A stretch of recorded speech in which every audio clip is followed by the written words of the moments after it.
বছর এই রাজপথে আন্দোলন করেছি, সংগ্রাম করেছি।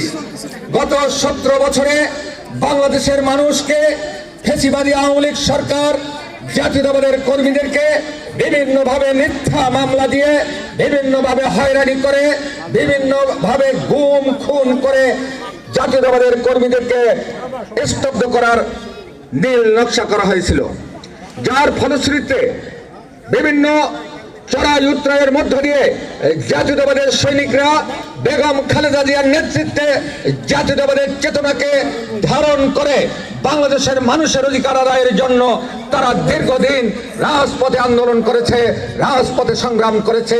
তারই ধারাবাহিকতায় আমরা গত 5ই আগস্ট এই ফ্যাসিবাদের পতন ঘটিয়ে আমরা আজকে এই সন্ধ্যার পর মুক্তভাবে আপনাদের সামনে কথা বলতে পারছি।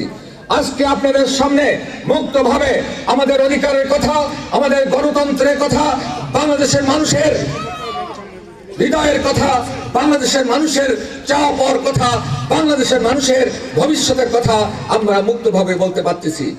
এই জন্য গত জুলাই বিপ্লবে যে সমস্ত আন্দোলনে যে সমস্ত ছাত্র ভাইরা শহীদ হয়েছেন, সেই সমস্ত শহীদ ভাইদের আত্মার মাগফিরাত কামনা করি।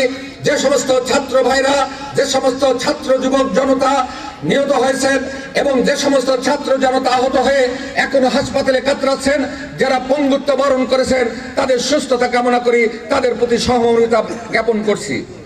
সম্মানিত নেতৃবৃন্দ, আপনারা জানেন দীর্ঘ 17 বছর গণতান্ত্রিক আন্দোলনের জন্য বিএনপির অনেক নেতাকর্মী তাদেরকে হত্যা করা হয়েছে, তাদেরকে গুম করা হয়েছে, তাদেরকে বিভিন্নভাবে নির্যাতন করে কারাগারে বন্দী করা হয়েছে।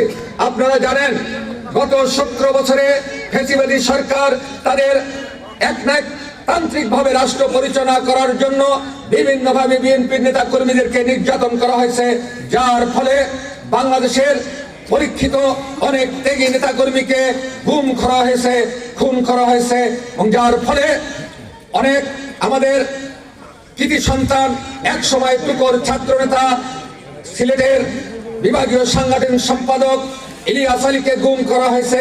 আজ পর্যন্ত তার হদিস পাওয়া যায় নাই। এভাবে হাজার হাজার নেতাকর্মীকে গুম করা হয়েছে, হত্যা করা হয়েছে।